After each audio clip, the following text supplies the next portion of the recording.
Interesante de verdad la información que estamos recibiendo de primera mano de los especialistas. Para el siguiente tema quisiera preguntarle a la doctora Laura Cisneros sobre los hepatocarcinomas en pacientes con hepatitis. Doctora, muchísimas gracias. Buenos días. Como parte del Día Nacional de la Hepatitis, me tocó hablar para ustedes del hepatocarcinoma secundario a las enfermedades grasas del hígado, la esteatohepatitis no alcohólica. Tenemos que el cáncer de hígado se ha ido incrementando de manera importante a nivel mundial. De acuerdo a las estadísticas de Globocan del 2018, el hepatocarcinoma se considera la sexta causa de cáncer y la cuarta causa de muerte por cáncer. Hay más de 850,000 nuevos casos en el 2018. Aquí tenemos las últimas gráficas de incidencia, de prevalencia y de mortalidad que publicó el doctor Villanueva en New England Journal of Medicine el año pasado.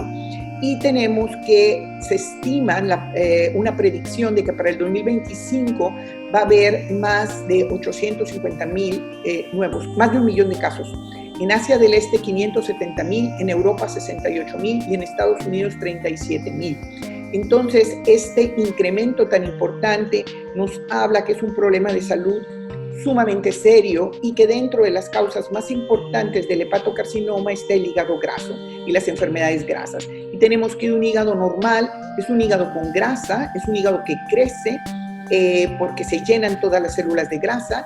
Un 3 a 8% de este hígado graso desarrolla esteatohepatitis, o sea, proceso inflamatorio.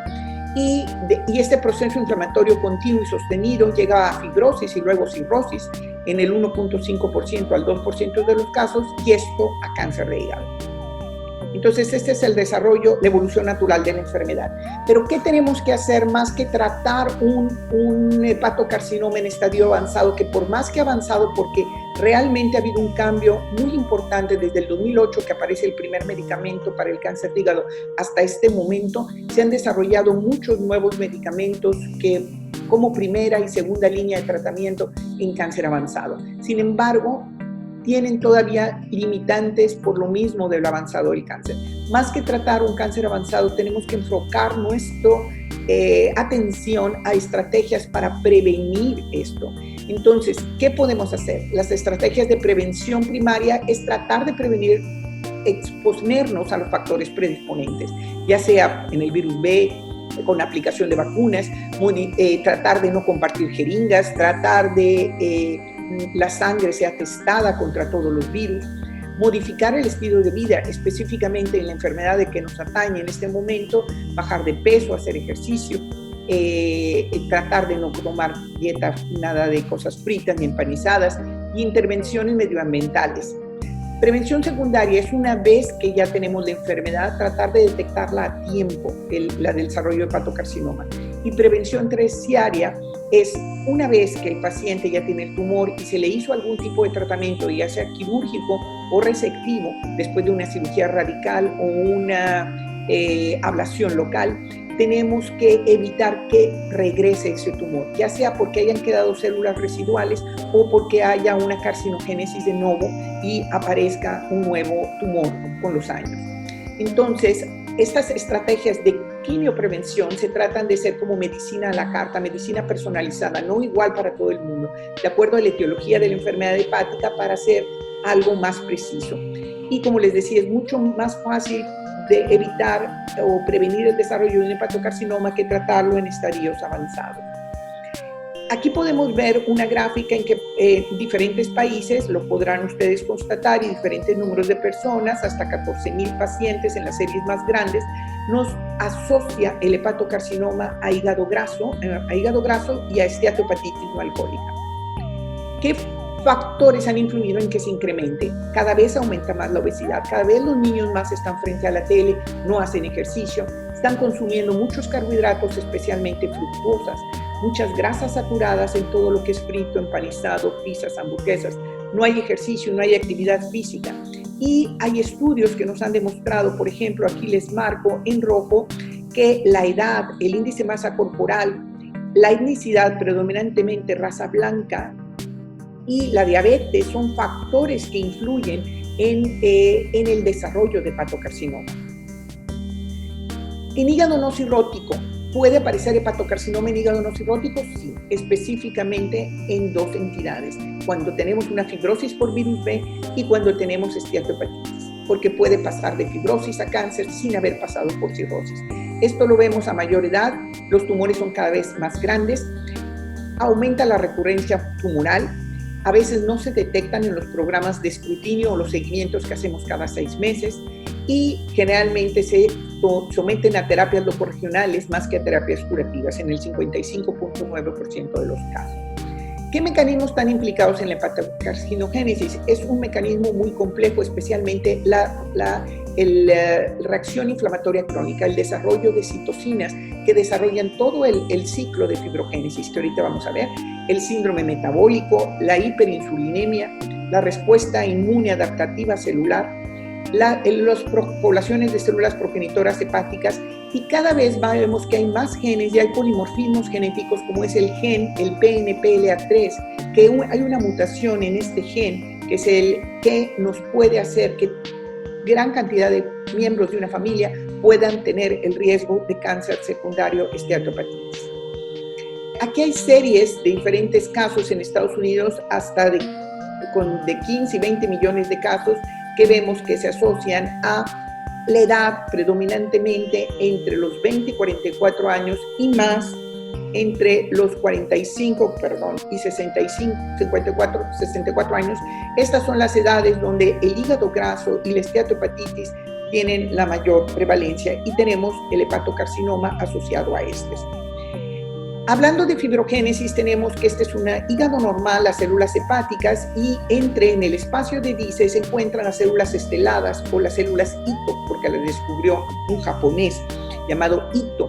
Cuando estas células se estimulan por una lesión, que en este caso sería la grasa, las células hepáticas aumentan de tamaño, empieza a haber proceso inflamatorio, no hay buen drenaje a través de la bilis de las toxinas, se estimulan estas células y empieza todo el mecanismo de fibrogénesis, que va desde el desarrollo, el más importante, el factor transformante de crecimiento beta y otros factores, entre ellos el derivado de plaquetas, y que van a provocar estrés oxidativo, la inflamación y el desarrollo de fibrogénesis. Y después de esta fibrogénesis, esta reacción necroinflamatoria hace que se pierda la arquitectura del hepatocito normal y hay mutaciones celulares. Entonces, hay un mecanismo de hepatocarcinogénesis muy complejo, desde las citocinas proinflamatorias, el estrés oxidativo, hay cambios en la microbiota intestinal, incluso esto se llama disbiosis, hay problema de los linfocitos T, los CD4, y todo esto van a provocar fibrosis hepática y posteriormente cirrosis hepática. Ha habido estudios desde el punto de vista clínico que demuestran que hay factores predictores de hepatocarcinoma y especialmente en hígado graso, como es la presencia de ingesta de alcohol, la presencia del sexo masculino, más de 60 años, un índice de masa corporal entre 25 y 30 y la diabetes. Nosotros en el Hospital 25 hicimos un estudio de casos y controles anidados en una corte en 198 pacientes entre enero del 2011 al 2013. La mayor parte de los pacientes eran masculinos, pero era una relación casi 50-50 de masculinos y femeninos, con una tendencia más a los masculinos, una edad entre 56.2 años, y se hicieron dos grupos de pacientes cirróticos con hepatocarcinoma y pacientes cirróticos sin hepatocarcinoma, que era el grupo control. Y luego se vio la asociación con diabetes mellitus. En los pacientes con hepatocarcinoma y diabetes mellitus se encontraban en 58.2% de los casos, y en los controles el paciente con diabetes mellitus cirrótico sin hepatocarcinoma se asociaba a diabetes mellitus en 36.7. Siendo esto una diferencia significativa y mostrándonos que hay 2.9 veces más de desarrollo de cáncer en un paciente que tiene diabetes tipo 2 con una P significativa y los que tienen dislipidemia. No vimos cambios en pacientes con hipertensión arterial, con tabaquismo o ingesta de alcohol o uso de metformina. Pero estos son dos factores de riesgo independiente de hepatocarcinoma en pacientes con síndrome metabólico y diabetes mellitus. Un dato muy importante que ha salido a la luz es que, aparte de la obesidad y la resistencia a la insulina, el tener un gen que es el PNPLA3 ya sea solo de una manera homocigota o heterocigota, o sea, puede presentarse una sola gen, un solo polimorfismo nuclear o dos, nos hace que uno solo haya mayor riesgo de fibrogénesis y el presentarse ambos, el homocigoto, nos da riesgo de carcinoma hepatocelular. Hace una semana se presentó este trabajo de un gran alumno, el doctor Arreola, para su tesis de maestría en ciencias, que me tocó asesorar en cuanto a la evaluación de polimorfismos en los genes PNPLA3, MSCAN y TM6-SF2 como marcadores de susceptibilidad en el carcinoma, en el desarrollo de carcinoma hepatocelular en México. No había ningún estudio hecho en México, y esto junto con el Centro de Investigación Biomédica. ¿Y qué es lo que se encontró? Se encontró dos tipos de polimorfismo nuclear, el RS73-8409 y el 22-9491. Y estos dos se vio específicamente, que cuando se encontraba de manera homocigota, la posibilidad de desarrollar hepatocarcinoma era 2.6 veces más en población mexicana. Y cuando se encontraba simple, también podíamos encontrar 2.26 veces. Incluso en el otro polimorfismo, el homocigoto en 1.8 veces más y el heterocigoto en 1.85 veces más. Entonces, el presentar estos polimorfismos, ya sea a la manera homocigota o heterocigota, aumenta el riesgo de desarrollo de cáncer en población mexicana. No vimos lo mismo con otros genes que se han descrito en otras poblaciones, como el TM6-SF2 y el ENCA. Ahora, ¿qué vamos a hacer para prevenir el desarrollo de hepatocarcinoma? Principalmente, como lo decíamos, hay que hacer intervenciones en el estilo de vida. Hay 19 estudios en la literatura como metaanálisis, más de 1.290.000 pacientes, que si tomamos una ingesta de vegetales pero sin frutas, reducimos el riesgo de hepatocarcinoma en un 72%. Y el aumento de actividad física también se ve un riesgo importante de disminución cuando se hace ejercicio más de 45 minutos diarios. Como prevención secundaria, hay 19 estudios con 550.000 pacientes que el uso de metformin en pacientes diabéticos reduce por sí solo el desarrollo de hepatocarcinoma. Y el uso de diferentes estatinas, entre esos, como habíamos visto en el estudio que hicimos nosotros, también la dislipidemia aumenta el riesgo de cáncer. Entonces, el uso de estatinas, entre ellos la fluvastatina, disminuye el riesgo de hepatocarcinoma en un porcentaje considerable.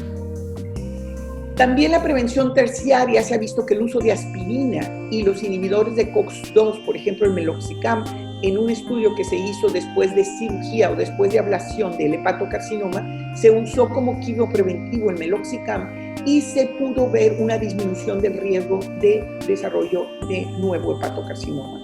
También el omega 3, que es un inhibidor COX-2, igual que el meloxicam y la aspirina, y la vitamina D, cada vez se ve más que pacientes que tienen menos vitamina D tienen mayor riesgo de desarrollo de hepatocarcinoma.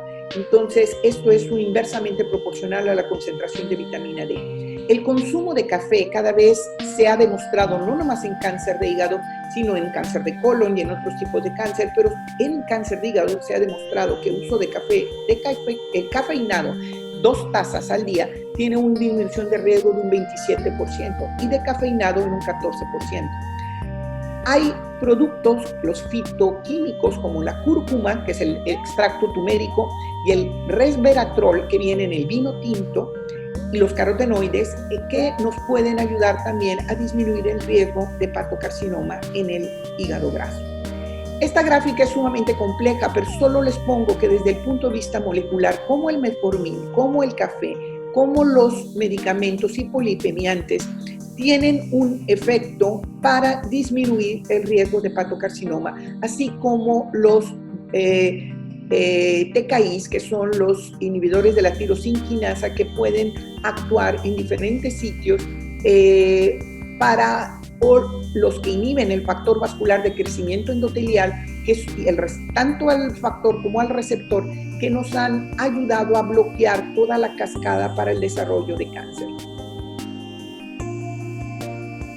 Hay otro estudio que hicimos en México en cuanto a epidemiología del hepatocarcinoma, esto en 2 centros, uno en el norte y uno en el centro con la doctora Saraí, y aquí encontramos que la mayor parte de cáncer se encontraba más en hombres que en mujeres, con un rango de edad de 66.9 años, y que la etiología principal era el alcohol, seguido por virus C y por esteatohepatitis no alcohólica.